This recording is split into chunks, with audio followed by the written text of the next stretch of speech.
How exactly did things go wrong for the 49ers against the Rams on both sides of the ball? You're in the right place or the wrong place, depending on your perspective.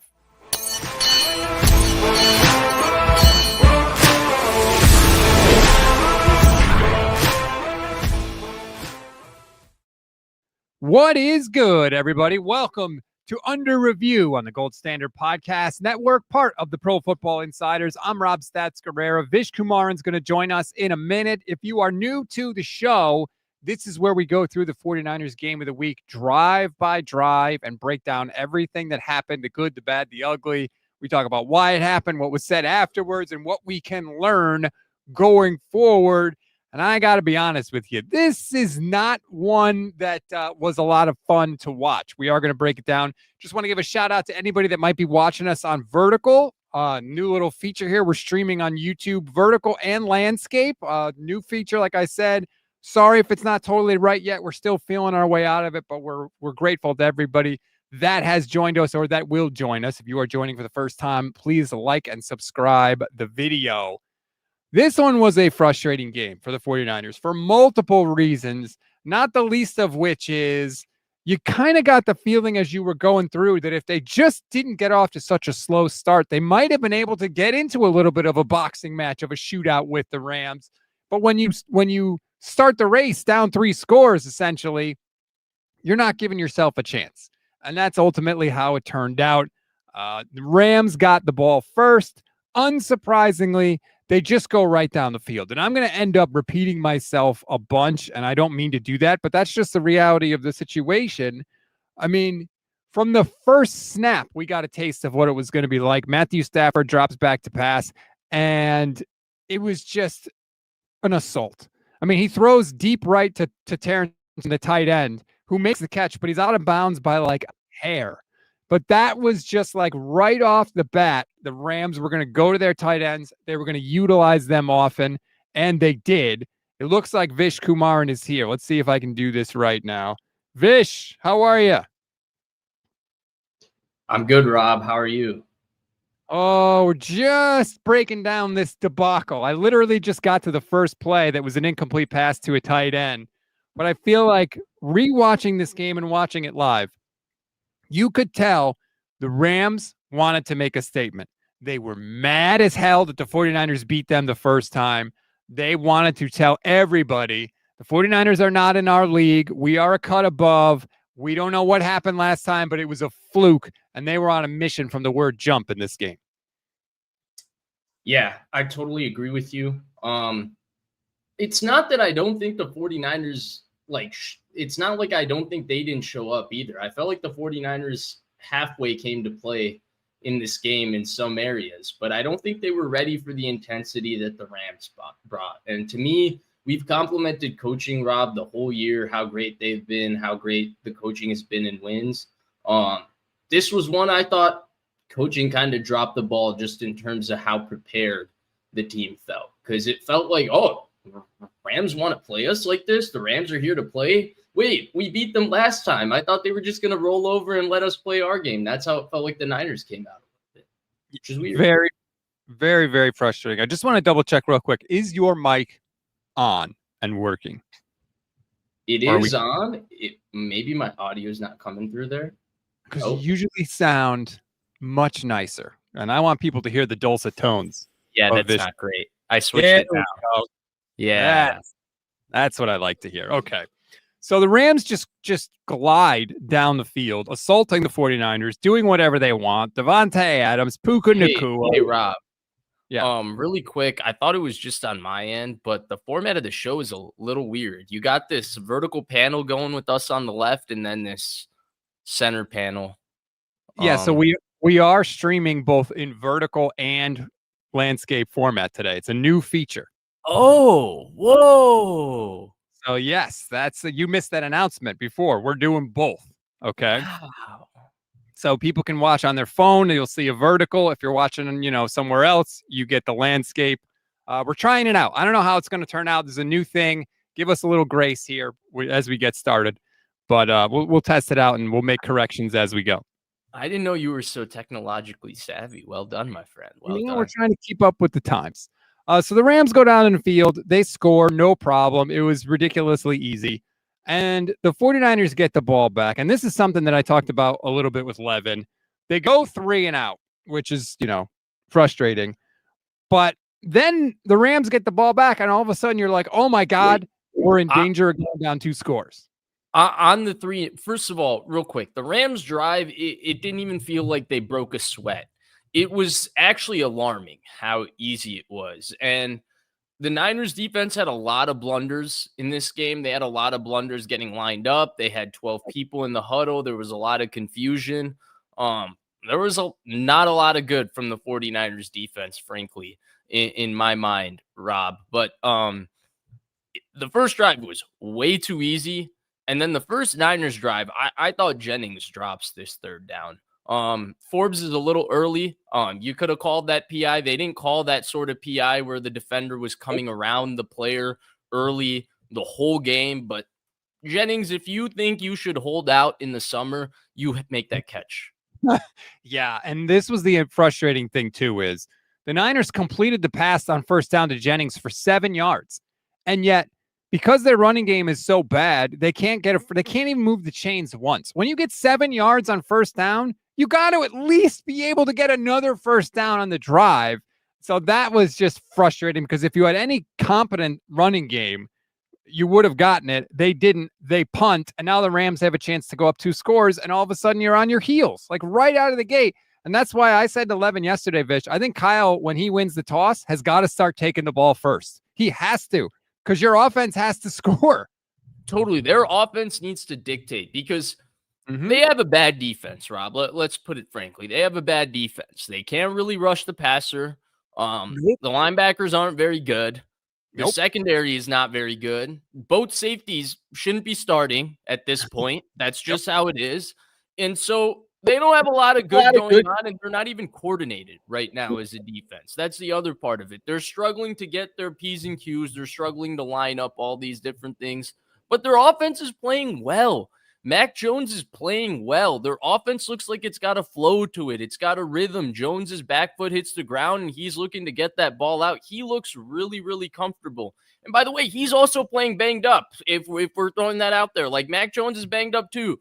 And so when I totally agree with you. I don't think that there's ever a time to change your strategy unless you get into a situation like this. But the Niners, to me, aren't playing like we're 6-3 and our season is kind of on the line. It's like, we're 6-3. We somehow made it here. We lost Warner. We lost Bosa, but we're 6-3. That's their attitude. And to me, it's a little bit weird, because the point that you've been repeatedly making on this show versus mine is, who cares if they don't have those people? They're 6-3. It's the NFL. You get one shot. You got to go to the playoffs. You got to play. And I've been Mr. Doom and Gloom, where it doesn't matter. They're not going far. You'd never expect the Niners to adopt that attitude. And they almost come across a little defeated. At 6-3 with 3-0 in their division, that's how they came across a little bit yesterday. It was interesting. Multiple 49ers, Christian McCaffrey, Kendrick Bourne said, especially Bourne literally said, after wins, this team sniffs its own junk, I think is what his actual quote was. Like, after wins, they think that they're, crap don't stink, essentially. They get too high after wins, and they don't come out with the same urgency as they do after a loss. And that's, do you think it's that, or do you think it's that they're not expecting to win? So every time they win, they're like, holy shit, we won. It could be a little of both. 905. Yeah, I know. Thank you. It could be a little of both. I'm not sure.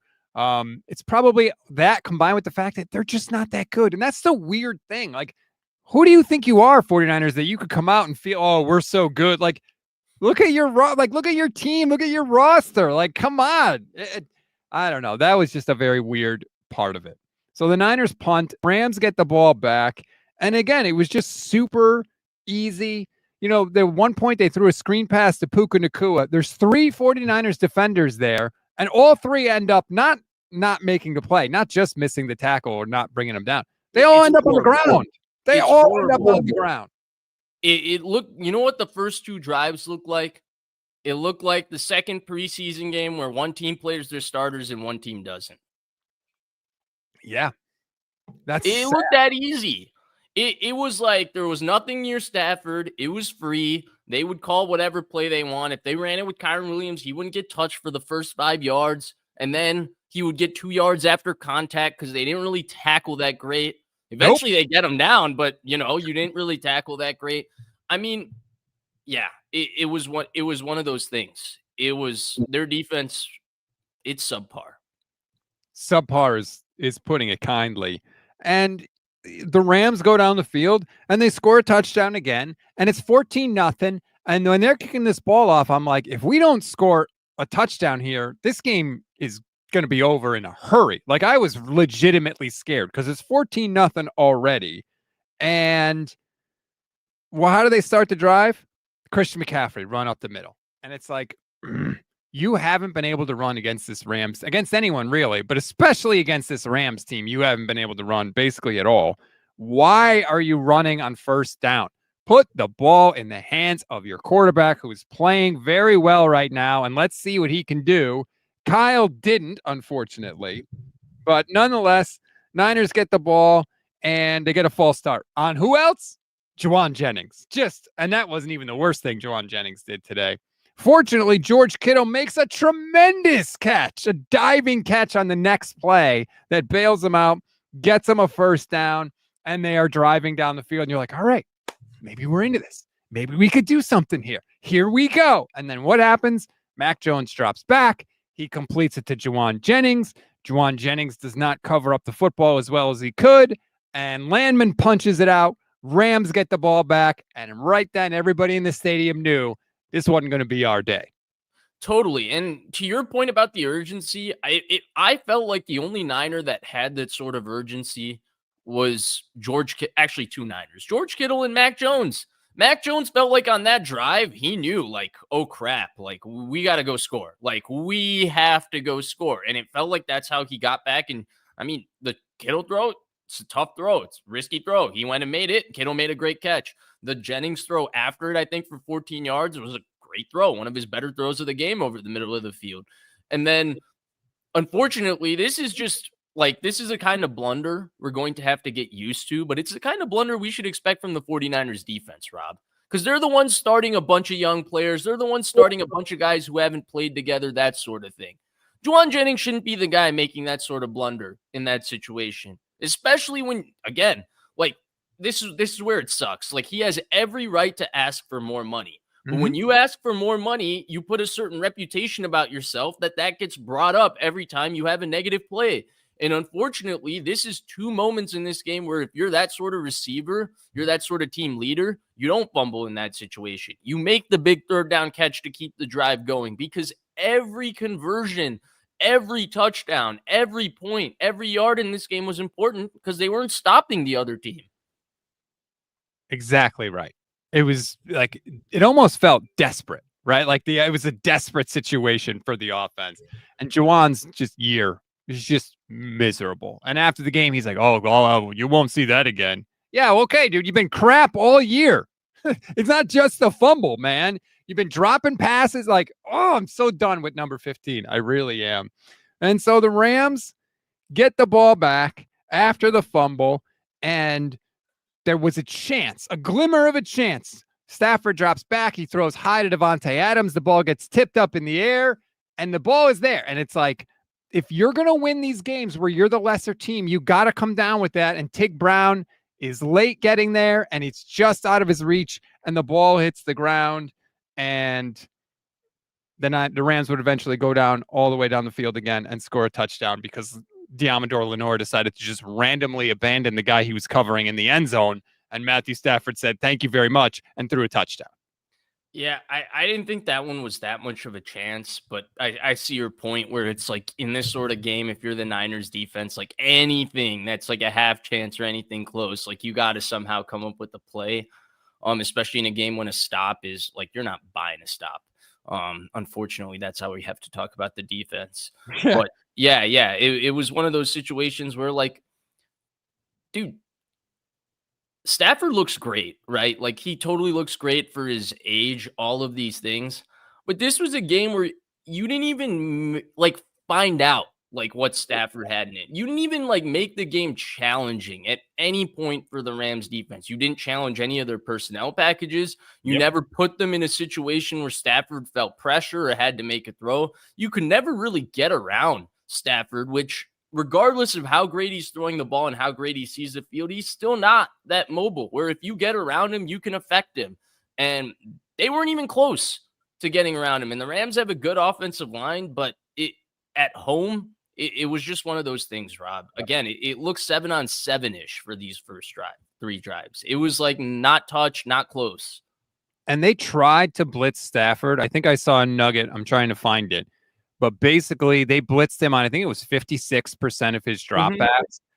They did not even come close to flustering him at all. It was like the blitzing was, they would never get there. It was so frustrating because it was like you could see Saleh knows he has to blitz. Like he gets it.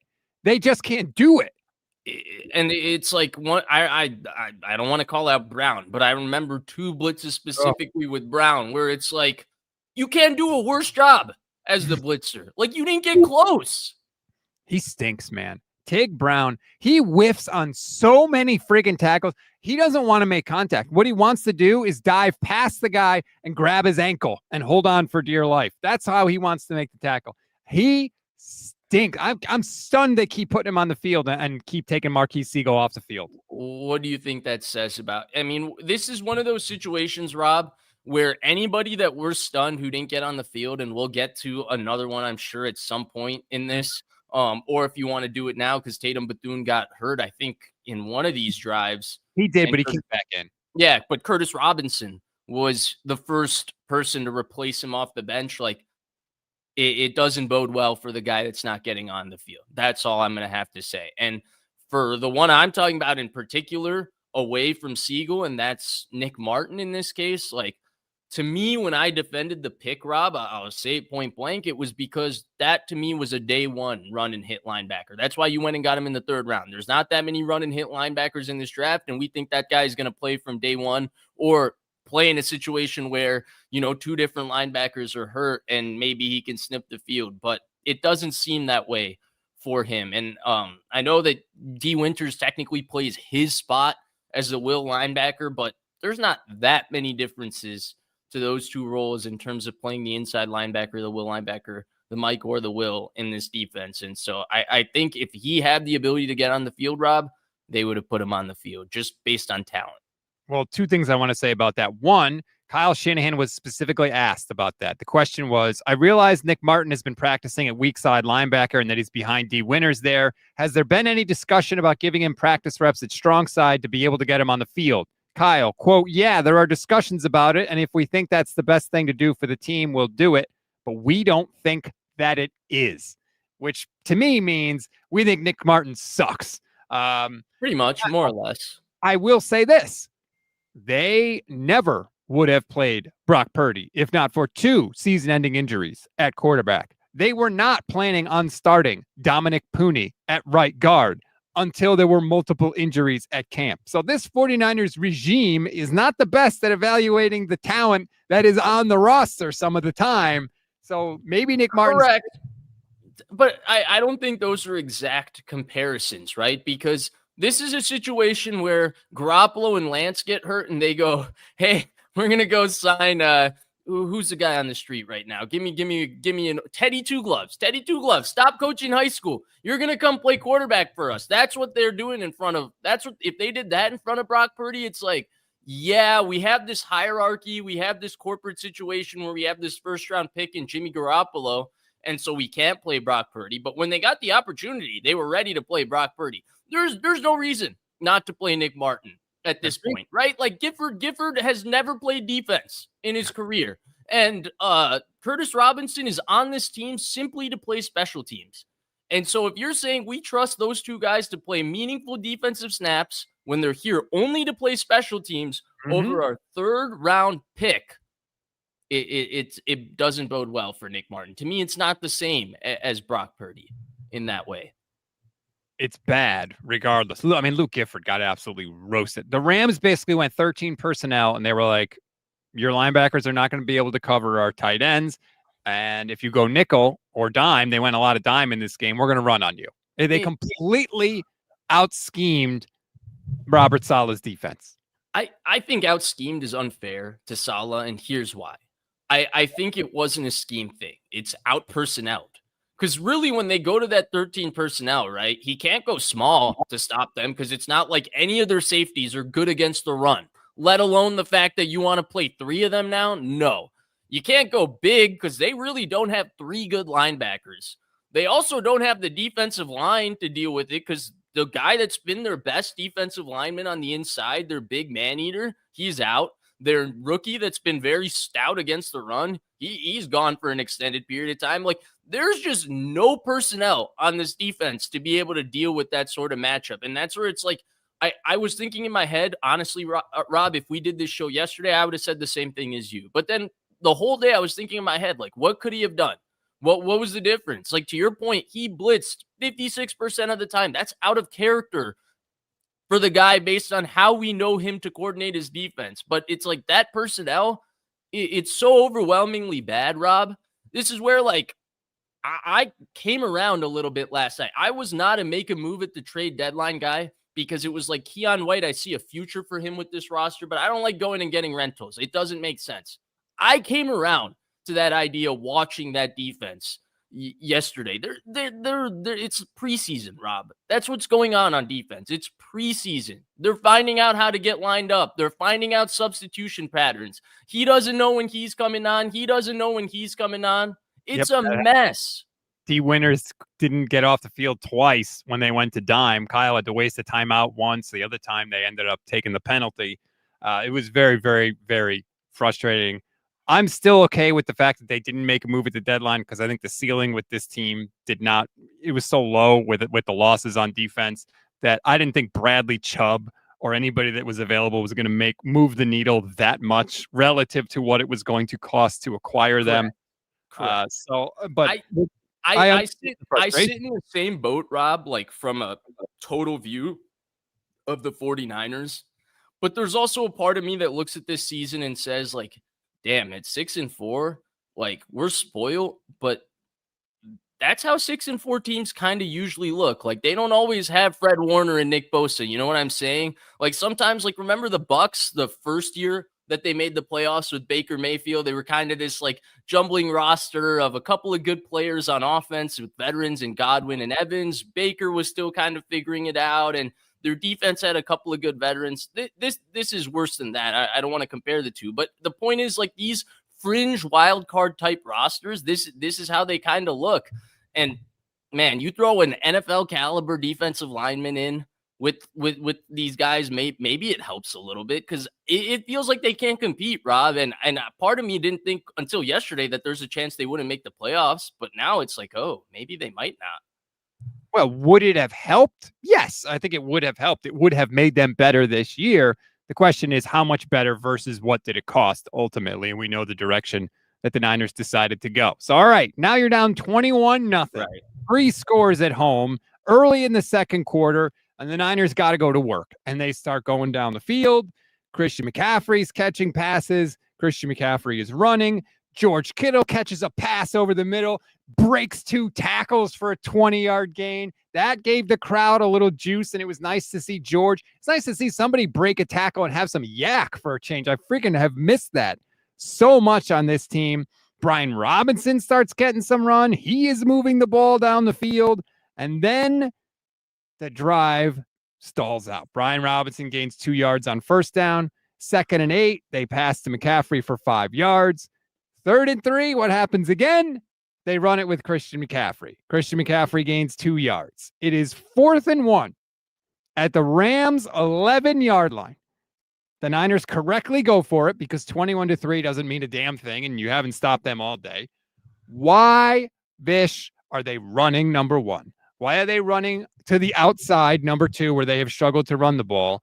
And why are they not putting the ball in their best offensive player's hands, which in this game to this point was Mac Jones?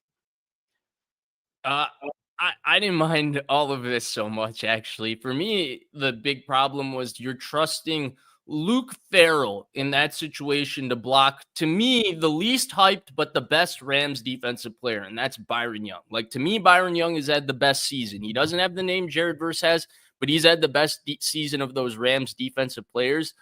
And, like, what did you think was going to happen in that situation? Like, because you paid Luke Farrell $20 million and nobody else would have paid him $20 million, he was going to block Byron Young. That's what I didn't like about that situation. Like, that's your worst possible matchup scenario. You're taking one of the worst players on the field at something, granted, is probably his best thing, which is blocking, and you're saying, okay, we're going to trust running behind him versus their best defensive player. And guess what? He kind of blocked him, but right as Christian McCaffrey got past him, Byron Young disengaged and made the tackle for a loss. Like, Christian McCaffrey wasn't even close. And another part of this too, which is not going to get as much attention paid to it, on the backside of that play is, I'm trying to see it's Verse. McKivitz is supposed to block Verse, and Verse beats him immediately off the snap. And so he is coming essentially parallel down the line of scrimmage. He almost is close enough to Mac Jones to tackle him before he hands off the ball to McCaffrey. And so what Verse does is he essentially forces Christian McCaffrey to go wide. McCaffrey can't press the line of scrimmage because Verse is chasing him down the line of scrimmage. So the play has to go out even wider, which means everybody has to hold their blocker really long. And the 49ers get stuffed. And that was their chance to potentially get back in it, to really kind of answer back. And they didn't do it. And the Rams took over. Now, luckily, oh, sorry, go ahead if you wanted to say something. I was just about to say, to that point, the game felt really frustrating because it felt like the Niners offense had essentially 2 scoring drives that they came away with nothing. And that was the Jennings fumble drive, which looked really good. And then this one, they were right there in the red zone. Like, you had to feel like, man, like, I get that their offense is going up and down, but it shouldn't be 21-0. No, it shouldn't have been. And Benali says, if Kyle lets Mac throw it and it doesn't work, we'd say, why did Kyle not give the ball to his best player, Christian McCaffrey? LOL. No, who is saying let Christian McCaffrey run the ball this year with how he has run the ball, Benali? I disagree with that comment. I think it's pretty clear running the ball with Christian McCaffrey is their worst option right now. Yeah, look, Christian McCaffrey is a great player. I'm starting to have this theory of maybe using him less might help the offense entirely. Because it feels like every 2 plays, the ball has to somehow find him. Right. And it feels like that's starting to be a detriment to the rhythm and timing of the offense. I'm not saying, like, obviously Christian McCaffrey is the best player. They're going to be built around what he does. But feels like maybe a couple plays here and there sprinkled in for other guys isn't the worst thing, especially with the way their offenses have looked trying to get him the ball this whole year. It's felt like he's had to fight for every yard he's ever gotten this whole year, whether it's catching it or running it. The thought was that Debo was sort of turning into a crutch for Kyle Shanahan and that maybe the offense would be better without him. And by the way, I think it kind of has been. Maybe Christian McCaffrey is turning into the kind of crutch for Kyle Shanahan. I don't know, but they get stopped there. The Rams take over on downs. And I thought this was where McVay kind of took his foot off the gas a little bit. I agree.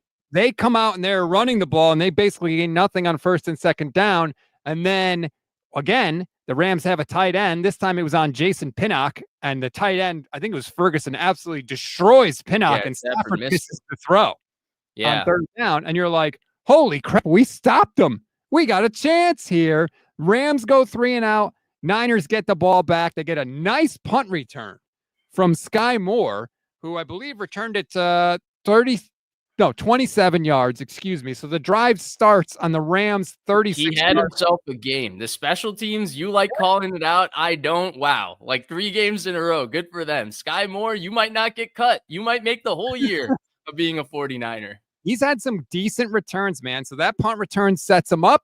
They start to drive at the 36-yard line. CMC gets the ball, of course. Juwan Jennings gets the ball. They keep running these stupid toss plays, the pitch plays to the outside, Fish. They got to get those out of the playbook. They never freaking work.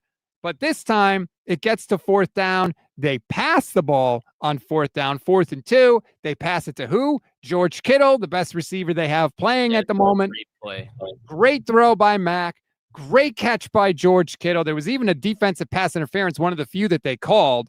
Niners declined the penalty, and the next play, Mac Jones rips a beautiful pass to Juwan Jennings over the middle for a touchdown. Byron Young, I believe, was unblocked on the play, and Mac, I believe, knew he was going to be unblocked the whole time. He drops back. He throws to Jennings with a ton of anticipation, who was wide. It was just one-on-one, basically, on that entire side of the field. So Mac had a lot of room to kind of lead Juwan Jennings. He did it perfectly.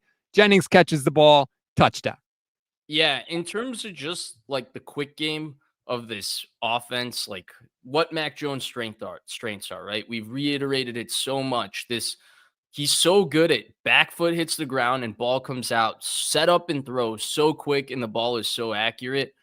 I think this might be, and we see these, we've talked about the evolutions of Shanahan, right? For who his quarterback is. He's now adjusted this offense to be this way because Mac Jones is his quarterback and his strength is drop back passing.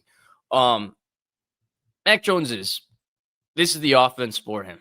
This is the place he should be. Unfortunately, someone else is a quarterback in this place, but this is where he should have ended up probably too. Looking back, like Mac Jones might have started. I don't know if he was mature enough to be the quarterback of this team at that time, but at least from the way I read him from the outskirts, but shoot, he might have started the last 5 years for this team just because of how he fits with what this offense has going on and the way he executes the pass game. So this was one of many times in the game where you're like, all right, we scored a touchdown. Come on, defense. We need a little something from you.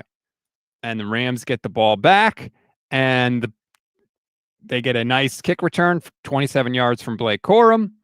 Then they start Kyron Williams, short pass, 7 yards. Then Stafford gets sacked on second down, and I'm sitting there like, oh my God, is this going to happen? Are we going to do this to the Rams again? 3rd and 8, I'm sitting there like, okay, we got a chance, 3rd and long, here we go. And Stafford drops back to pass and throws it to Devontae Adams for 15 yards, and Adams is wide ass open, Fish. It's not even close. And it's just so deflating. And it's, that felt so easy I thought like, holy cow, 3rd and 8. And then it was like, oh, not even close. Right. And it's like, this is where we need somebody to make a play, a pressure, a tip pass, something. And we didn't get it. And the Rams convert. And then they hit Adams again. And they are moving down the field again. But all of a sudden we get an incompletion to Devontae Adams. We get an incompletion short right to Mumfield. And it's 3rd and 10. And I'm like, oh my God, are we going to do it again? And Stafford throws incomplete again. And I'm like, we did it. I can't believe it. Here we go. We got a chance to make this a 1-score game. And we're getting the ball back after halftime. This is our opportunity. And it's just once again frustrating. Mac Jones hits Juwan Jennings for 22 yards right off the bat. Like, yep, here we go.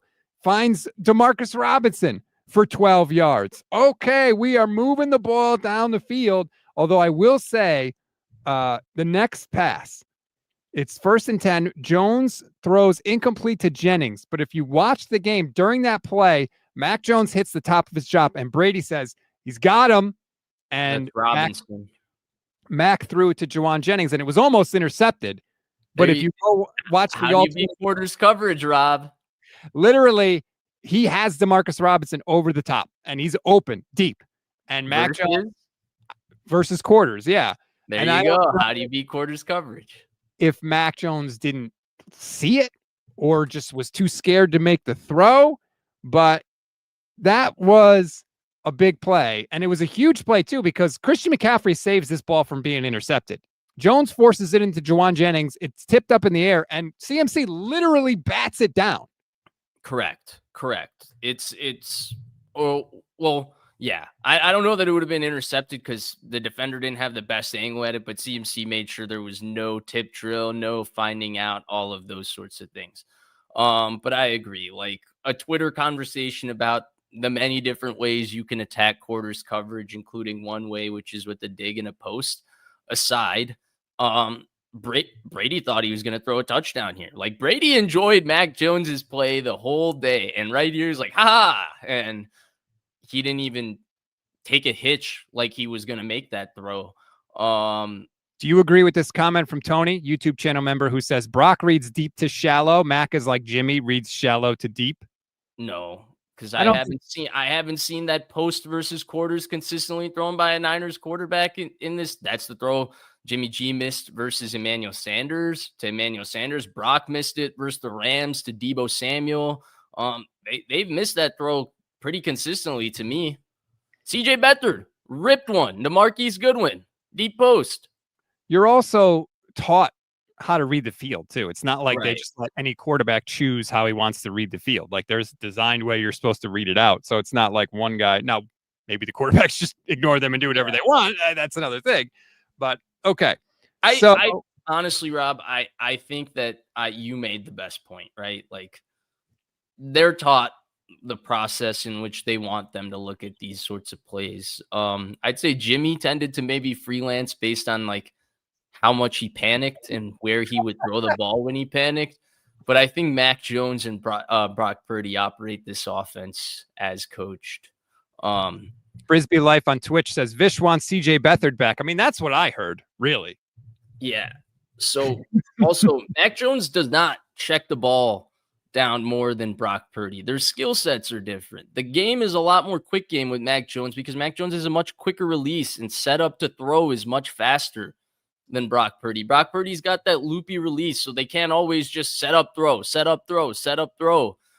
with him. And they have a lot more movement, like intermediate stuff with Brock Purdy because that plays to his strength. It's just different quarterbacks. They have different skill sets. I think Brock can get the ball out of his hands pretty quick. Not as quick as Mac Jones or Jimmy G in that setup throw. Yeah. Jimmy G had, I mean, for all the things that I rip him for, he had a quick release when he wanted to get rid of the ball for sure. Yeah, But Mac Jones is like a jugs machine, dude. Like just the way his back foot hits the ground and how quick the ball gets out and accurate. It's like that's his skill. That's what he does. That's why he was picked in the first round. He doesn't do much else as a quarterback, but and I'd say that's not even an indictment because without much else, like look at how far he's got. Like pretty impressive. So this was the weird part, and I talked about this with Levin too. The next play, Mac Jones completely loses track of the play clock for a guy that has been money, has been so buttoned up and on top of things in the 2-minute drill. I don't know what the hell Mac was thinking or not thinking, but he was not even aware that the play clock was ticking down and they get a delay a game. And that's huge because it goes from 2nd and 10 to 2nd and 15. And the Rams have not given up a, what is it, 3rd and 12 or whatever all year long. And you already put yourself behind the 8 ball. Yeah, it was the weirdest delay of game too, because it was like the broadcast didn't even catch how low the play clock was. I was a little frustrated with this too, because I feel like they had emotion on this play too, if I remember correctly, unless I'm conflating it with something else. And that was just like frustrating to me too. It's like snap the ball, but I might be wrong just looking at the clock and situation right now. I might be mixing that up with something else. But yeah, that's also another part that was there. Possibly. Also, another weird thing. So now it's 2nd and 15 and Mac drops back to pass and he's sliding to his left and there's nobody around him. And he throws the ball to Juwan Jennings and he kind of dirts it and he just falls down like as he's throwing. Like nobody touched him. Nobody was near him. Yeah. And it was like, what the hell was that? Yeah, I remember that too. This was one of his more athletic games too. I would say I thought he moved pretty well in a lot of moments in this game. Yes. But that was not very athletic. And now we get to the crux of it, Fish, because on 3rd and 15, they complete a short pass to George Kittle for 8 yards. And this is where Kyle Shanahan needs to evolve. He needs to accept that he doesn't have the defense to keep him in games anymore. He has to accept that he needs to steal possessions because I know it's 4th and 7. I get that. And it's big and scary. You have to go for that there. You cannot punt from the Rams 47-yard line with 19 seconds to go when you have a timeout. They have none. And you're getting the ball first. You have to go for that. And when Kyle didn't, he basically ensured that the Niners were never going to get the ball back down by 1 score. I kind of go back and forth on this one, Rob, just because of where they were, middle of the field, 4th and 7. I kind of see your point because you're saying, well, at 21-7, like we really have not much of a shot. Like we got to go for it. Like this is our do or die situation. Yes. I don't know. I just wasn't that emotional about this one. That's why I can't be. No, this is everything, Vish. And this comes up later in the game because McVay doesn't do that. He goes for it, and it was a massive play in the game. But Kyle punted the ball, and it was infuriating to me because even if you get a field goal in that situation and you go into halftime 21-10 and you're getting the ball first, and maybe you can score a touchdown, get something. Yeah. But to give up, Kyle has to realize you're going to have to live with it, Kyle. You're going to have to live with potentially turning the ball over because your defense can't stop people, so it doesn't matter. I think because he had a good punt, right, and they downed him at the 8, you can make the argument like, okay, like field position-wise, they won something, but then you're also going into the half. There was 19 seconds left. They had no timeouts. I'm trying to rack my brain to play devil's advocate here and feel like Shanahan was thinking this, but I think your point of me scrambling and not being able to find anything is proven because there was no good reason that they shouldn't have gone for that. And of course, Kyle was not even asked about it after the game, so of course he never has to justify it. We'll never know. And the Niners go into halftime 21-7. Would you really be happy with him saying, I just was going by what I felt, and I felt like we should have punted there? Why? That would have satisfied you, Rob? You follow up. Why did you think your defense was going to stop them when they were cooking you all half long, Kyle? What were you afraid of, Kyle? You really think you couldn't have stopped them from getting a field goal with 19 seconds to go? I mean, God, they didn't even ask him about it. It's maddening. Anyway, we'll get to what do you want them to ask him, Rob? Let's make a list and then we'll ask together. Why wasn't Ricky Pearsall immediately put on injured reserve after he got hurt? Why wasn't Brock Purdy immediately put on injured reserve after he got hurt? Do you want to do that conversation before the second half? I have some theories. I feel like it's theory time, especially with what Shanahan said after the game. Yeah, hold on. We'll get to your theories in a second. But first, I want to take a brief timeout to say thank you to Sleeper for sponsoring the program. Everybody watching, if you're watching on portrait mode, if you're watching on landscape mode, we appreciate it. I know it looks a little weird on portrait mode. I'll figure that out. Didn't have time to figure it out today, but bear with me. But Sleeper is really easy to use. They have the easiest app to use in the world. And it's not just for your picks. You can also get news updates there. There's community there. There's message boards. You can talk to people. It's really cool. I highly recommend you go and check it out. If you just sign up, you will get a free $20 entry without even depositing any money. You get a free $20 entry. And if you do sign up, use our promo code GSP, and you'll get up to a $100 match on your first deposit. And it's easy. All you do is you pick higher or lower on stats like touchdowns, passing yards, receiving yards, and more. Now, you got to pick people from multiple teams, but that's fine because every Friday, Michelle and I give you the picks for both teams. We tell you what to pick, and we've hit on 70% of our picks. Michelle was perfect this week, 4 for 4. So, again, follow us, make the picks, do it with Sleeper, and use our code GSP or up to a $100 match on your first deposit. Terms and conditions apply. See Sleeper's terms of use for details. Currently operational in over 25 states. Check out Sleeper today. All right, Bish. Way to go, Rob. Before we get to the second half, what are your theories about everything?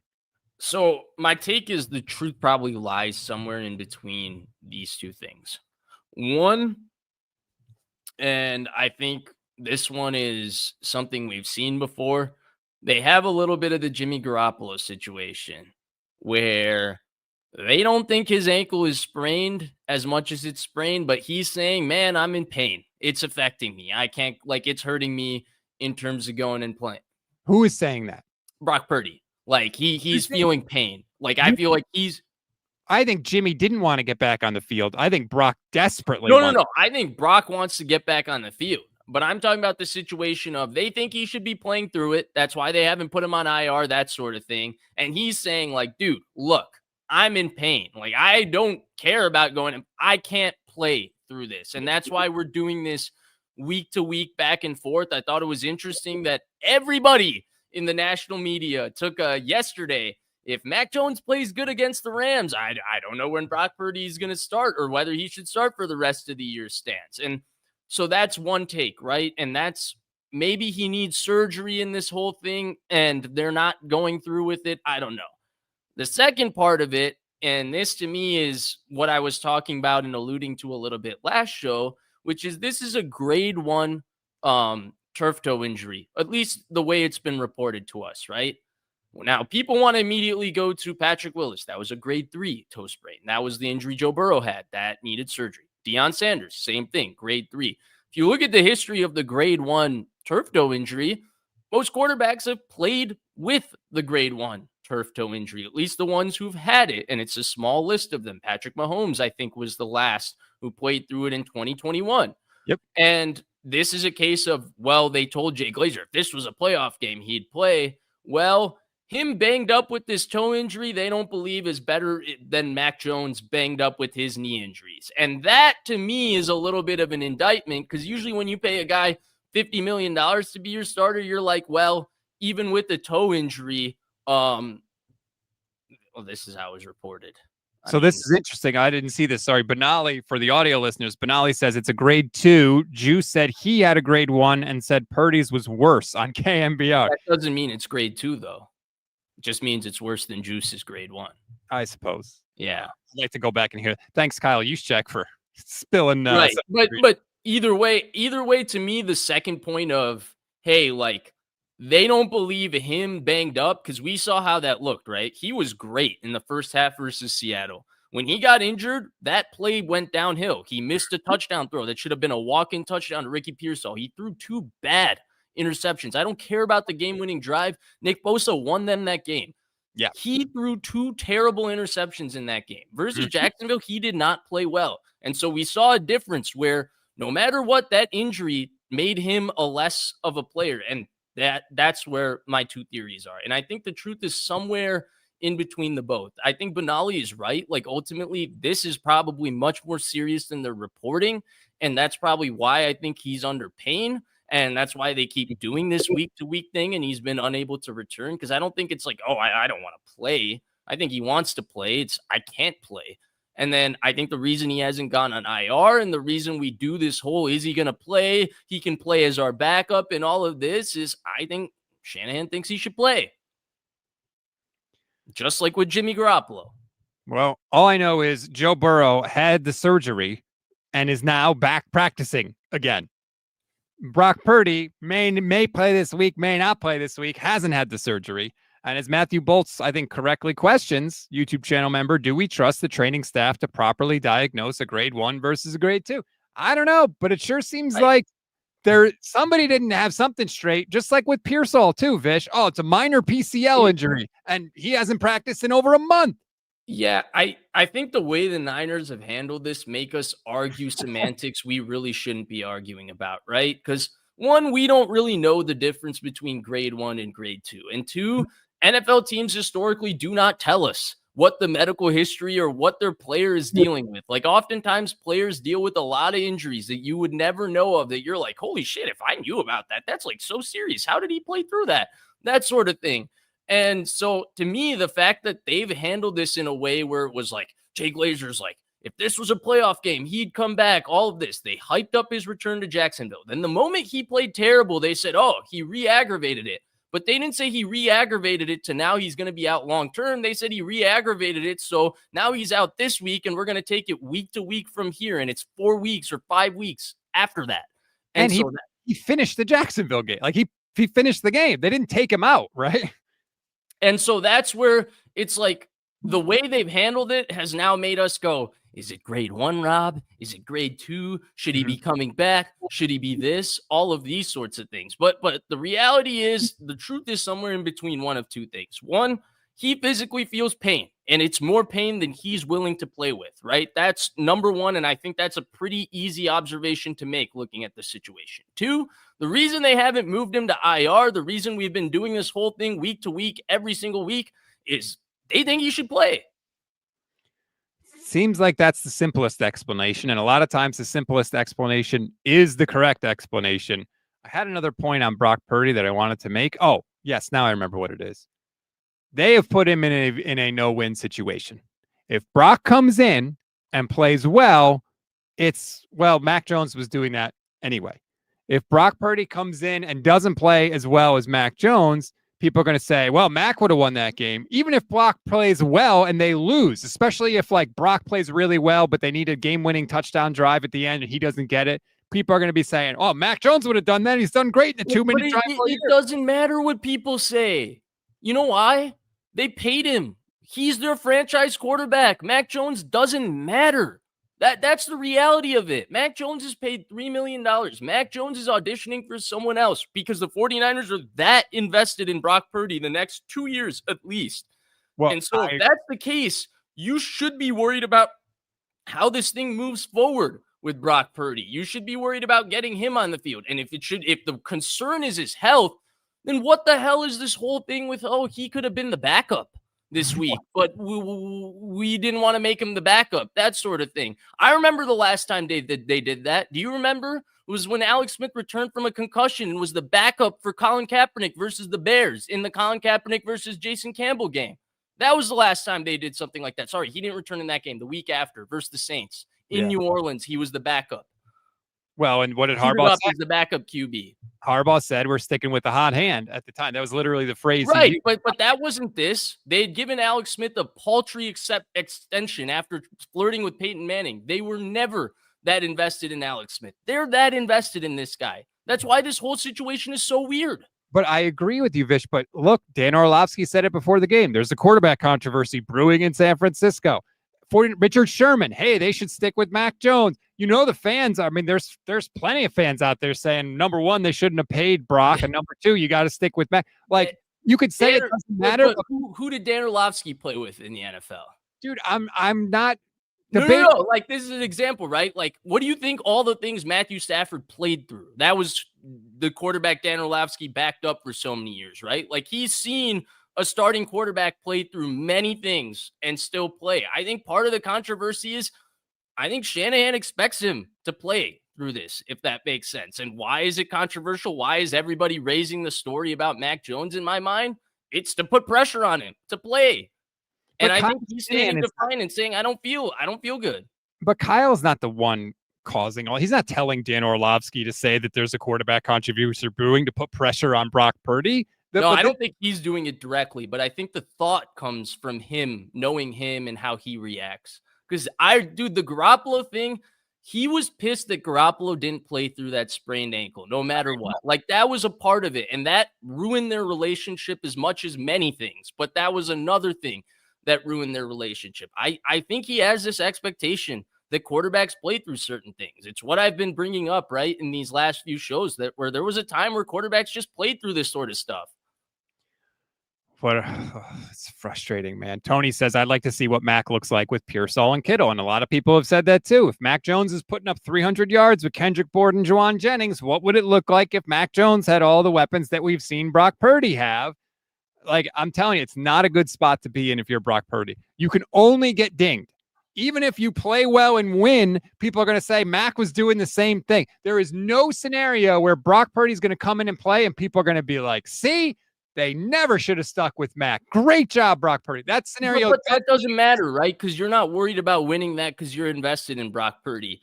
The weird thing to me is people keep jumping back to like, oh, well, they said they messed up with him versus Jackson. They didn't admit it.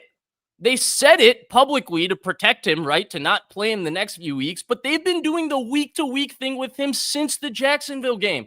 We've had 3 straight weeks where we've thought he might suit up as the backup, Rob. 3 straight weeks of that. If this was more severe since the Jacksonville game, what would be the automatic reaction? Put him on IR and say, we're going to look at this in 4 weeks, right? True. They didn't do that. They've been evaluating him week to week since the Jacksonville game. They've been teasing his return for 3 weeks. Have they handled it that way, Rob?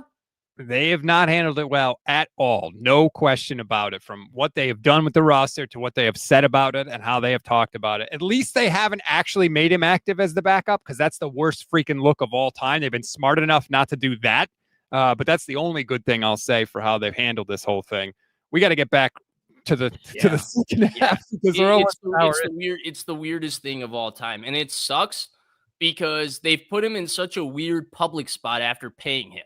Like I feel like they could have protected his perception in all of this way better. Because to your point, while it doesn't matter what anyone says, while it doesn't matter what anyone thinks, because frankly, Mac Jones is slightly irrelevant when you pay a guy $56 million just this offseason. That's just what happens. They put him in this like situation where they've created bad press for him, and he's injured. Yep. It's not going to be fun to be Brock Purdy the rest of this season. I'll say that. All right. Well, and I do agree with this last comment from Banal, who says Brock's played through enough for the team to earn the benefit of the doubt that his injury is legit. That should be a factor, right? You've seen Brock play with broken ribs. You've seen Brock play with a variety of injuries. Yeah, no, totally. Sorry, go ahead. I didn't mean to cut you off. Yeah. That should matter to Kyle. Like, it should matter to everybody. Yeah, no, I totally agree. And when I bring up the injury thing, it's not to say like this isn't a real injury or this isn't fake or whatever. Like, this is a real injury, but like, people play through real injuries in the NFL. Like that's part of the job. And like, that's where this injury thing is funny to me. Cause like we take the Jacksonville game, like at the end of the day, he played the Jacksonville game. You got to look at the product that was on the field. You can't go back and say, well, he was injured in this game, because we're not doing that either with Mac Jones, who's been banged up this whole year while playing. We're not going back and saying, well, look, Mac Jones has been injured. Imagine Mac Jones healthy. No. He's playing. It's his opportunity to play. You play injured. You play how you are that year. Kittle's playing so banged up. And Kittle had his best game of the year last week. So I agree with everything you're saying. Let's start the second half of this game. Niners are down 21-7. This was the Brian Robinson drive, Vish. Christian McCaffrey was basically on the sideline. Robinson, I think, had 6 touches for 24 yards. Ultimately, he has a beautiful run up the middle, busts the tackle of a linebacker, just trucks him, runs right into the end zone. And here we are again, once again, 21-14, down by a score. Defense, we need a stop to get there and potentially tie this thing up. Yeah, I thought this was their best, like, just offensive drive because they ran the ball. And that's not to say, like, any drive where they pass it heavy and score is worse. When they run it like that, it feels like the Niners. It felt like a statement. It felt like the classic opening half drives versus the Rams, where they wouldn't pass it at all and they'd go 17 plays and end it with the Deebo Samuel run or a Christian McCaffrey run. And that's how that drive felt. And to your point, it sets up perfectly to, oh, maybe they have momentum. Oh, maybe they'll get a stop. Not even close. Well, but this was the drive that I was talking about. This was the opposite of the 49ers last drive before halftime. Rams get the ball back. They are driving down the field. They're running the ball well. No problem. Niners get a little bit of momentum. It's 3rd and 3. They blitz Stafford, and they actually, one of the few times where they caused him to have to do something he didn't want to do. He tried to check it down to Kyren Williams, and it's incomplete. And it's 4th and 2. And what does Sean McVay do? Does he kick a field goal? No. He goes for it on 4th and 3 because he saw we're not stopping them. We are not going to give Kyle Shanahan the ball back with a chance to tie this game after we were up 21-0. We're not doing it. We're putting the ball in the hands of our Hall of Fame quarterback, possible Hall of Fame quarterback. We're going to get him matched up with Puka Nacua. We're going to get him matched up with, I think it was Upton Stout, if I remember correctly. And easy peasy completion, and the Rams go ultimately down the field and get the touchdown. That's the difference in the game. Kyle was scared. McVay wasn't. I think it's a lot easier to make the decision, too, when you're up 21-7 and you feel like, or was it 21-14 at this 21-14. 21-14. And you feel like you're driving. But I agree with you. Ultimately, that was the aggressive decision. It was the right decision. And Puka, it was like taking candy from a baby. They had no shot at covering Puka on this. And then they couldn't even make the tackle when they push him back on forward progress. He was able to turn around, break the tackle, and then get the first down again. They're tackling, Rob. They're tackling. It's awful. It's awful. There was the first run of this drive. Corum runs up the middle, and he gets smashed. And it's 3 49ers that no one's wrapping up. Everyone's trying for the big hit. They're throwing shoulders, and Corum just bounces off the tackle and runs eventually and gains a whole bunch more yards. It was emblematic of the whole game. And like I said, the Rams ultimately go down the field, and they score a touchdown pass. I believe it was, 2nd and goal at the 2, and the Rams get Devontae Adams matched up one-on-one in the slot against Malik Mustafa. That's when I say Saleh got out schemed. That doesn't happen by accident, dude. They set it up that way, and he cooked Mustafa, which I don't blame Mustafa. Most corners get cooked by Davante Adams in that situation. But it was comical how easy it was for the Rams. Totally agree. Totally agree. And yeah, he had no shot with Davante Adams. Honestly, no Niners corner had a shot with Davante Adams. It looked easy until he hurt his oblique. Yeah, it was sickening. He's disgusting, man. His releases are unbelievable how much space he's able to create. And so once again, the Niners it's wildly frustrating though how uncompetitive they looked with Puka or with Davante Adams or shoot with Stafford, man. Like, you couldn't even touch him. And once again, you're like, oh, we made all that progress. It was so hard to make it to 1-score game, and we cannot stop them. And it's back to a 2-score game, and the Niners have to go back to work. They do go back to work. They're driving down the field. They're making nice play. Mac Jones is moving the ball down the field. Kendrick Bourne, 19-yard play. They get a short pass to Juice for 6 yards. Kittle caught some passes. And then at the 9-yard line, Mac Jones does a Brock Purdy impression. And you talked about it a little before, Vish.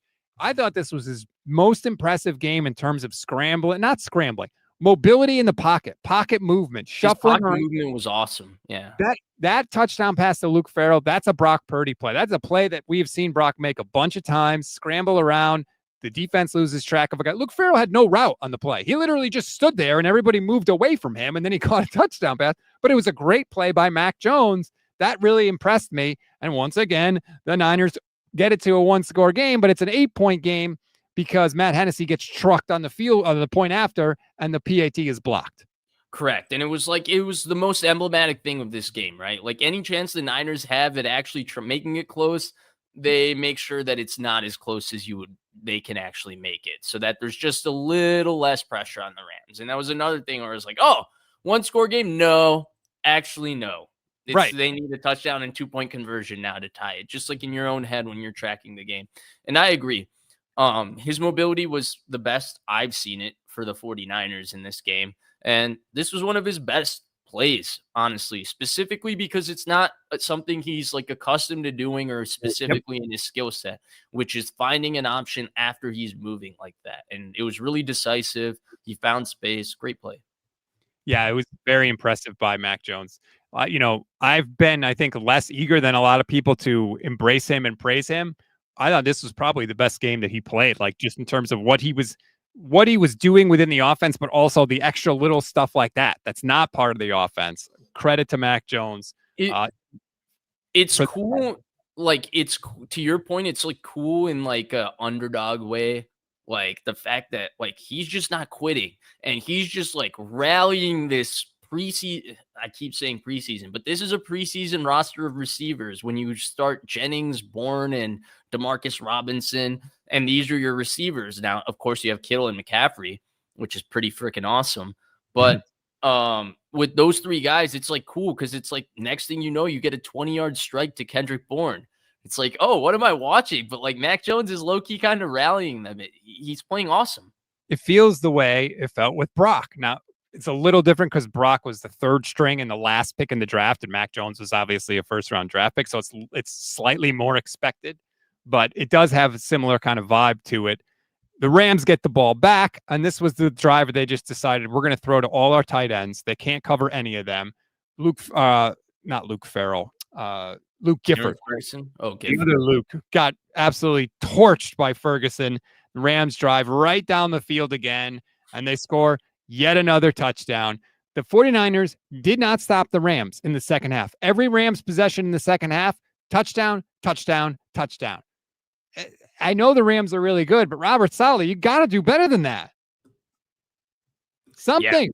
Yeah, it's not even like close. I still stand by. I just don't think they have the personnel, and it sucks when you feel like, well, whatever I call, we're not going to be able to cover somebody, and Stafford's going to be able to find that somebody because we're also not going to be able to pressure him. It's pretty depressing. They could do nothing. And to be fair, he missed Ferguson on the first play of this drive or Ferguson dropped it, that he also beat Gifford, that would have been a big play. But it's like, okay, no problem. We'll find him again down the left sideline. It's frustrating. I think this might have been the most frustrated I felt watching the Niners defense since Brock Purdy got hurt in the NFC Championship game. Just in like a different way of helplessness, if that makes sense. Like that was, they're playing so well, but they can't do anything on offense. This was, no matter what happens, it's like they can't even compete. Like they don't belong on the same field as Matthew Stafford and Devontae Adams and Puka Nacua. It was that feeling of helplessness. And the Rams score the touchdown. And the Niners get the ball back, and they're trying to make it a one-score game again. But on 4th and 4, the refs decide that George Kittle didn't get set at the stop sign for 12 and a half seconds. So they call a friggin' offsetting penalty after the Niners would have had a chance to get the first down. And on the next play, Mac Jones throws an interception, and the game is over. Yeah. I mean, the interception is just whatever on 4th down. They got screwed on the Kittle play. That was bullshit. Even Brady said. And I don't even think Brady's allowed to talk about the officials as a league owner. Well, and the rules analyst said that it was BS. He said Kittle, he's like, that's way too. Brady did it. Kittle had his feet set. He was set. Like, was he set for 3 seconds? No, but he wasn't moving. That's set. Like, you're either set or you're not. Rob, that goes by. That guy goes in motion and does that 9 times every window, every slate of games. Like, it's going to happen 4 times with Green Bay today. They don't call that. It felt so like, what's the point of this? Now, I will say you did the thing that a lot of people are doing, and I don't agree. You're saying, Mac Jones interception. It doesn't matter. Like, no, he threw a pick. He had McCaffrey early. He didn't throw it to him. Then he tried to force it into the window late. It got tipped up. It got intercepted. Like, I know the interception is not that bad because it was 4th down. If it's on 1st down, that's a totally different thing. I get that part of it. But, like, dude, he threw a pick. He played great. No, I agree. The interception is the interception. But I do always talk about this, right? Like, when a guy throws an interception 1st down or 2nd down in his own territory, like the first drive of the half, right? That's a horrible interception. It's like you're coming right out of the half. You're killing all momentum. When it's 4th down and he's clearly throwing the ball not to take a sack and it gets tipped up and throws into it, it's still an interception because what do you like him to do? Convert that 4th down. Right. But it was a situation where he's either getting sacked or he's throwing an interception. There was no positive outcome for what ended up happening in that play. And that's what I mean by the interception. It was like at that point, it was like, I didn't feel like there was anything else that he was going to do good in the play at the time he threw the interception. It was either an interception or he was getting sacked. We were getting a bad result, a turnover, not converting the 4th down, which was really the big problem there. And part of the reason he was going to get sacked is because he's not mobile enough to escape when there is that kind of pressure. That is also like on him. Brock may have been able to extend that play. I don't know. See, I don't like doing that though. Like, what's the point of doing this here and sitting and comparing the two? Like, one makes $3 million and is the backup. One makes $50 million and is the starter. We shouldn't be sitting here and comparing them. That's problematic for the starter. This guy should be definitely better than this guy. If this guy's playing well, that's good for this guy. Go start somewhere else. That's what you're trying to do. Revive your career. All I'm saying is for you to say, well, it was either a sack or a pick. So it was like, yeah, but part of the reason it was either the same thing was Brock Purdy. It's the same thing for the quarterback in this case. It's not comparing the two. It's about what the quarterback did in that situation. Yeah, I'm not letting Mac totally off the hook for the pick. That was my only thing. And then after the rest of the drives, I don't care. I know Kittle had a nice touchdown, hell of a play by him, but the Rams did not give a crap after that because they had scored again, and it was 42-20. So, yay, Mac Jones got to pad his stats a little bit. Happy for George Kittle because it was a hell of a play, like I said, but the game was over after that. And that was a great play by George Kittle. Probably one of the best touchdowns of his career. I continue to say that blocking is the second best thing he does. Now, I have to say they did feature him a little more. And if there's one positive to take out of this, it's that maybe if Mac Jones has to play, he and Kittle are sort of developing a little bit of chemistry that I don't think had right away when George came back. So that's a good thing. George Kittle, by the way, 3rd fastest tight end ever to 7,500 receiving yards. Only Gronk and Kelsey got there faster than George Kittle. And we know those guys got a hell of a lot more targets. Oh, yeah. You know what I love about all these good tight ends? The hair? No, Jason Witten will just keep getting moved down the all-time. You hate the most overrated player in the history of the NFL, Jason Witten. And also, I will say this. Benali said we weren't doing this when Brock we do this every time Brock Purdy throws an interception. We do evaluate whether it was a good pick or not. The problem is he's throwing a lot of in his own territory, first drive of the second half, throws one up into the middle of the field sort of interceptions lately. That was the pick versus Seattle.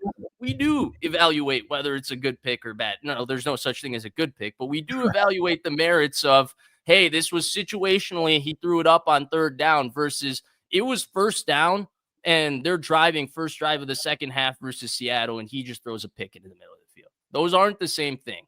We did this a lot with Brock Purdy early. I remember we used to talk about his turnovers versus Jimmy early in his career to compare the IQ of the two players often.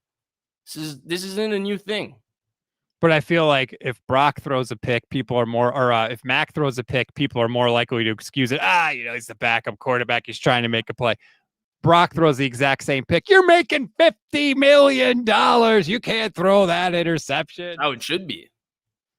I mean, the pick is either really good or really bad based on the play and the game situation, not the salary of the guy throwing it. Sure, but I still detest this idea that everything Mac Jones does, we need to complement it under the purview of, hey, we need to protect Brock Purdy and what he's done and how good he is. And we need to criticize Mac Jones in a way that compares the two. One, I think comparing the two is like weird at this point just because of how much they're paying Brock Purdy and how invested they are in Brock Purdy. So like, what are we doing with this whole thing? And then two, on top of that, it's like what Mac Jones is doing, that's playing quarterback. What Brock Purdy is doing, that's also playing quarterback. You have to evaluate it for what it is, and what they're doing in those games. It's weird. I find it weird. It's like the whole thing with, he's banged up. Mac Jones is playing banged up too. I haven't heard anybody sit here and say, this is what he's doing despite having a brace on one knee and a brace on the other knee. He's playing. That's just what we're evaluating. They've talked about it. I've heard people mention that. Well, then they're doing it too much. Regardless of, even if they're right though, and Kyle's like, forget Brock, Mac's my guy now. They're never benching Brock Purdy with that contract. Like there is no unless Brock Purdy is physically unable to play on the field, there is no circumstance in which he's not the starting quarterback next year. None. Now, if he doesn't play the rest of the year, Mac Jones has to win multiple playoff games for them to then be like, okay, we need to do something about that contract and start Mac Jones moving forward. But they can't do anything about the contract. What are they going to do? Which is why they're not even going to try to do anything about it. They don't care. They don't care what Mac Jones does, which is why it makes their handling of this situation after he got it, quote unquote, re-injured versus Jacksonville, right? Like, you want to protect your big investment. He did not look that good when you put him back on the field. So weird. Why are we doing this week to week? And why has the last 3 weeks there been an open question on every Friday, Saturday that, he might be the backup. Well, he's not good enough to start, but like he's going to be the backup and suit up. What is that? But he hasn't actually done that though. He hasn't been that. They've made it seem like it's possible, but they haven't. Why do we build it up every week if he's this hurt, right?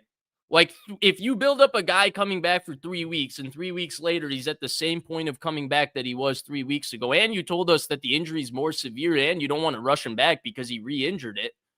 Have they handled it in that way at all? They've handled it, I think, in the worst possible way. Like, is there a worse way they could have handled it?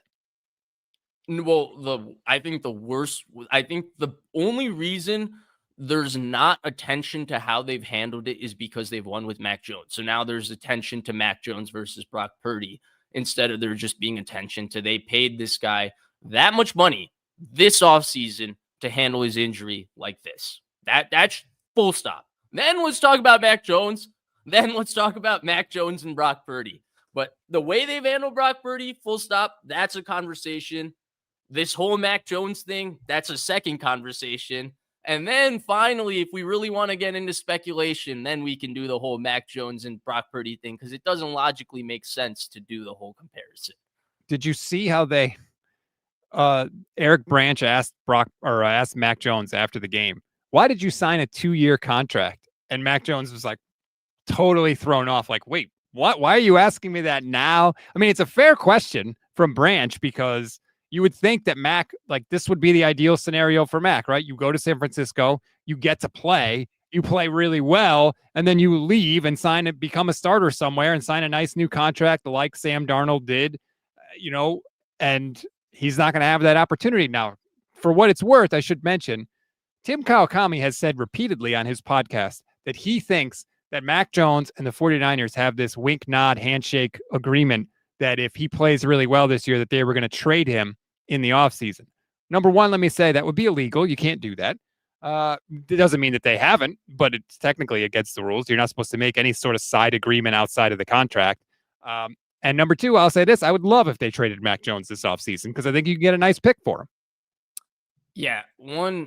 I think he signed a 2-year contract, Rob, because he's not a starter for 60% of the offenses in the NFL, because they don't play an offense that he could fit into. Just the way they ask the modern quarterback to play and what goes on, he's not a starter for 50% of the offense. You know where he can start? He can start in Minnesota. He'd go beat out J.J. McCarthy. But I don't think Minnesota was looking to bring in Mac Jones to do that job this year. No, they tried getting Daniel Jones back. They tried getting Sam Darnold back, and then they rolled with J.J. McCarthy. He can go to the Rams. He can go to the Rams, right? Well, he can go to the Rams, right? No, Jimmy G's got his mojo back. There's Jimmy G and Matthew Stafford there. So that team is out.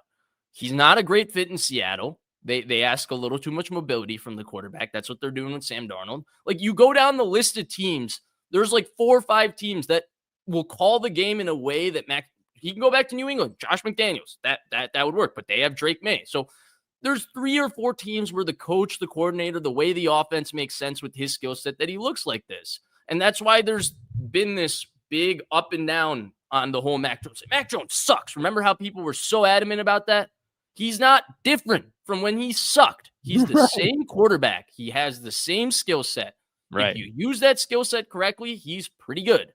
If you don't, he's not very good. He falls in that range of quarterback. And with the way offenses are in the NFL and who would be able to use Mac Jones, there's a very small percentage where he falls in as a guaranteed starter. That's why he signed a 2-year contract, because he most likely saw this as an opportunity to be a backup, because he probably saw his career as, I'm really just a top backup in the NFL because I can't start in all these places. Like, he couldn't start in a Buffalo. The weather becomes a problem for him if you take him to Chicago, or you take him.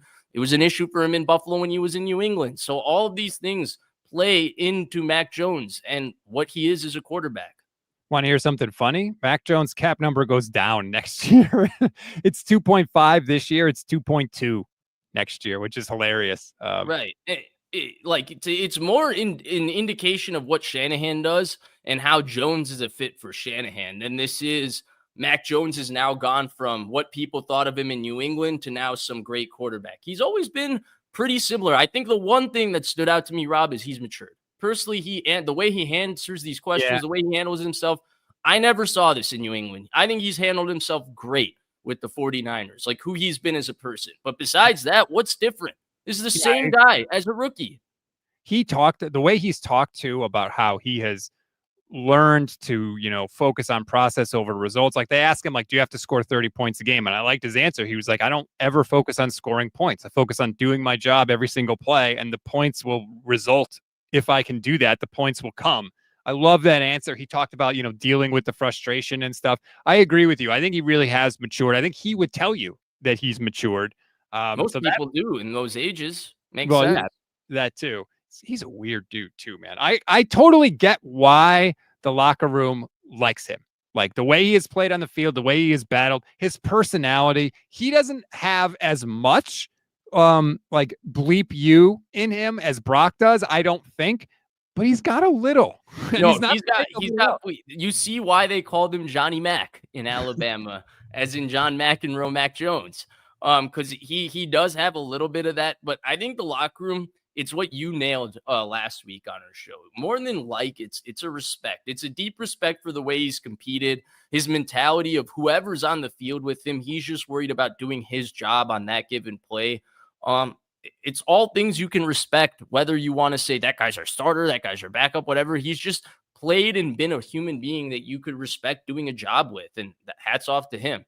But at the same time, Rob, I think this conversation has become a little extreme, because there's a lot of, there's a lot. And maybe this, you question it in this way. Why do you pay Purdy? Because there's a lot of guys that can look this sort of good in this offense. Well, yeah, that's a different argument. But the problem is you can't start a different guy every year in the NFL either. So if you have a guy you feel good about and he's started multiple years for you, you pay him. That's just how business is done in the NFL. So, I mean, we can beat the dead horse for this conversation for a long time, but I don't know that anybody is necessarily looking at it as Mac Jones is now some sort of franchise superstar quarterback. I certainly don't see it that way. I feel like in a lot of ways, he's the same guy as New England.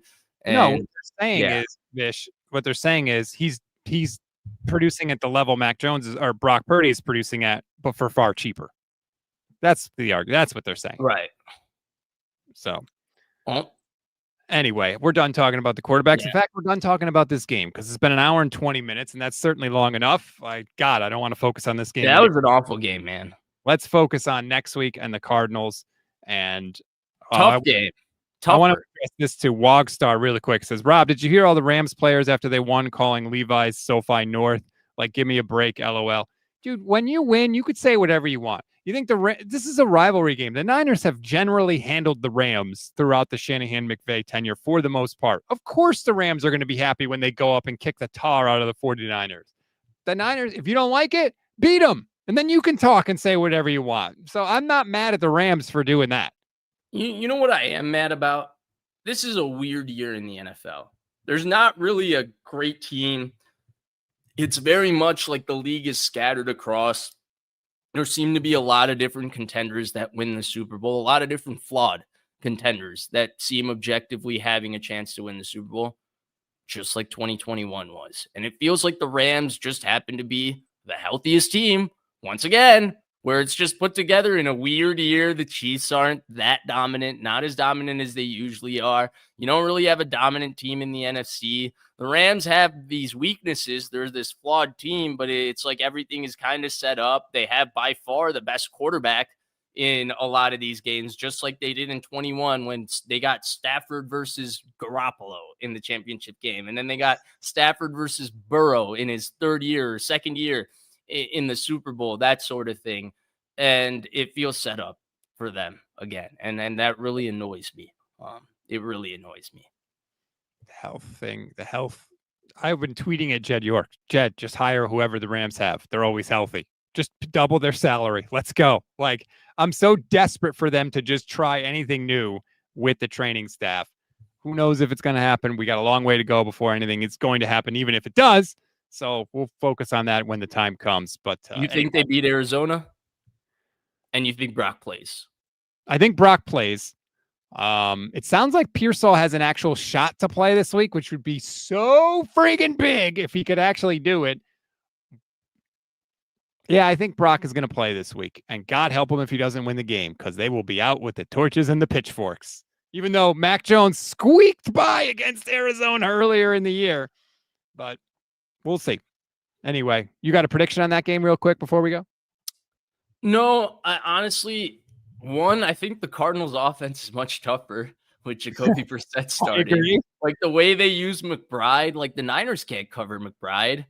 That's going to be a real issue for them without Fred Warner. But at the same time, it's like the Niners should beat them. They're just better than them in like certain like whatever areas. Will Purdy be rusty? I think making a quarterback change, like that's just a normal thing. He hasn't played in a while, that sort of thing. But I like, how do you feel like the 49ers should win that game? But again, they don't feel like a 6-4 team that feels like, man, we have this urgency to sneak in the back half of this playoffs. They're like, we're 6-4 and we're just trying to get through this game by game. You know, that's how they feel. I think they really could use a bye week. Like, I think they're tired, they're banged up. If they had a bye week, I think now would be the perfect time, especially with the quarterback situation. But just, you know, I think that if they had a week to just refresh a little bit, and for these young guys especially, like they're getting to the point in the year now where like their bodies are used to the season kind of winding down. And in the NFL, it's like, no. We're halfway done. We got to know and it's only going to get tougher, especially as the weather gets colder, like all of that stuff. It's weird, Rob, because they're the weirdest contender I've ever observed, I think, over a long period of time in my life. And I mean it in this sort of way. The biggest detriment for the 49ers every year is like, oh, their middle linebacker gets hurt. You're like, yeah, they're not winning the Super Bowl that year. Their defensive end gets hurt, and you're like, yeah, they're not winning the Super Bowl that year. And it's like, you don't really say that for a perennial Super Bowl contender, if that makes sense. A team that's contended for 4 or 5 years. Like you say that for the Browns. Like, yeah, they got no shot with Myles Garrett. But guess what? They got no shot with Myles Garrett. So it's just one of those things, you know? And then in the Niners case, it's like, yeah, their quarterback has missed 6 weeks, but like, damn, their linebacker being out, that's what really screwed them. Before their quarterback, like even with their quarterback out, when their linebacker was there, I was like, yeah, they probably are still a big playoff contender. It's a weird thing, man. It's a weird thing. It's part of Kyle's genius, and it's part of the frustration with Kyle too. You know, like the fact that he's able to get the production that he needs out of multiple quarterbacks is cool, but he also doesn't seem like he's really makes an effort year to year to find one of those unicorn type guys. And so you seem like you're kind of stuck in this situation where you do need some of those supplemental pieces around him in order to make those type of runs. So I kind of agree with you on, I mean, of course I agree on the Kyle point, but I don't think this is really a quarterback point. I think it says more of how they've built their team around said linebacker, right? I don't think they should be so reliant, if that makes sense, on one linebacker and one edge rusher, where it feels like, I mean, dude, their pass rush hasn't, like, I know it's worse now without Micah Williams and Alfred Collins, but besides Atlanta, when it was like, oh, Sambo, like, hey, Sambo is getting some pressure. That's where their pass rush has pretty much not been there since Bosa went down. But it was going to be there though this year because it was going to be Bosa and Micah Collins. Huff. Correct. But I do think at some point this is too much of a top-loaded roster, is what I'm saying for the NFL and the way people get injured in the NFL. Like, it's one thing to have the end and the linebacker, but shoot, like you lose. I mean, of course, how can you not have them? I'm now rambling. I'm not making sense. But the point is, like, you lose both, and this is horrible. It feels like they didn't just lose those guys though, Vish. They lost Bosa. They lost. But you could lose everybody else and still have those two guys, and you'd be like, yeah, they're okay. Yeah, because those guys are that good. Yeah. That's why I just rambled and made no point for the last 4 minutes of our show. Sorry, guys. That's what happens when we're an hour and 26 minutes in. Hopefully they can get Alfred Collins back next week too. That would be a big help for this defense. We'll see. Anyway, like this video, subscribe to the channel. Thanks everybody if you were watching us on Vertical for some or all the show. We really appreciate it. Again, we'll try and get some of the kinks worked out there. But thank you everybody. We appreciate it. And Vish, thank you. As always, I know you worked hard today. You're tired. Appreciate you, Mac Jones, and it for us on the show. And we'll talk to you next week.